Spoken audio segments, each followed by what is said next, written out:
The COVID inquiry is a public investigation into the UK government's handling of the coronavirus pandemic. It was announced by Boris Johnson in May 2021 and is expected to start in spring. The inquiry has the power to compel witnesses to give evidence and produce documents that are relevant to its terms of reference. One of the key sources of evidence that the inquiry wants to examine is the WhatsApp messages that Boris Johnson exchanged with his aides and ministers during the crisis.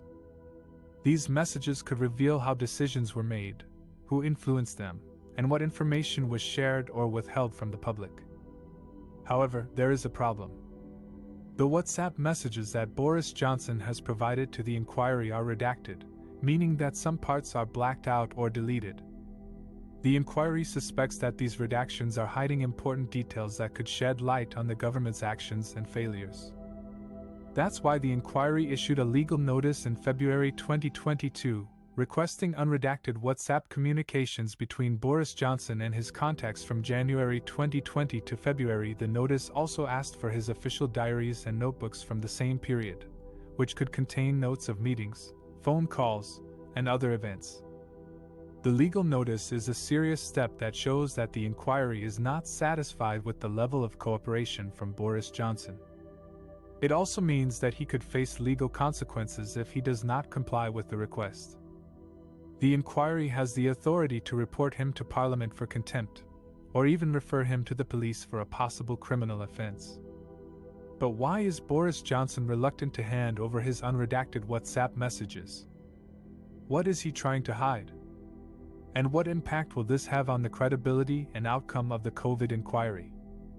These are some of the questions that we will explore in this video. The COVID inquiry wanted to see Boris Johnson's WhatsApp messages and diaries from his time as Prime Minister, when he was dealing with the pandemic. These included his chats with senior ministers, advisors, scientists, and health officials. The inquiry thought these messages could reveal how Johnson made decisions, what he focused on, and whether he made any mistakes. But the Cabinet Office, which is in charge of supporting the government and the civil service, said no. It said the inquiry's request was unlawful and went beyond its powers. It said it would only give the inquiry some of the messages and diaries, but with many parts blacked out or removed. The inquiry was not happy with this. It said the Cabinet Office was wrong and that it had the legal right to see all the messages and diaries without any changes.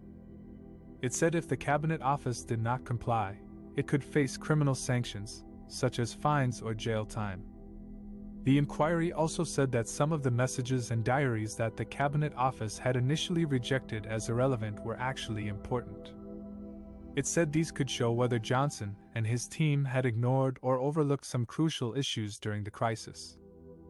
This dispute between the inquiry and the Cabinet Office has caused a lot of tension and controversy. It has also affected Johnson's relationship with the government lawyers who were supposed to represent him at the inquiry. Johnson has decided to drop them and hire his own lawyers instead.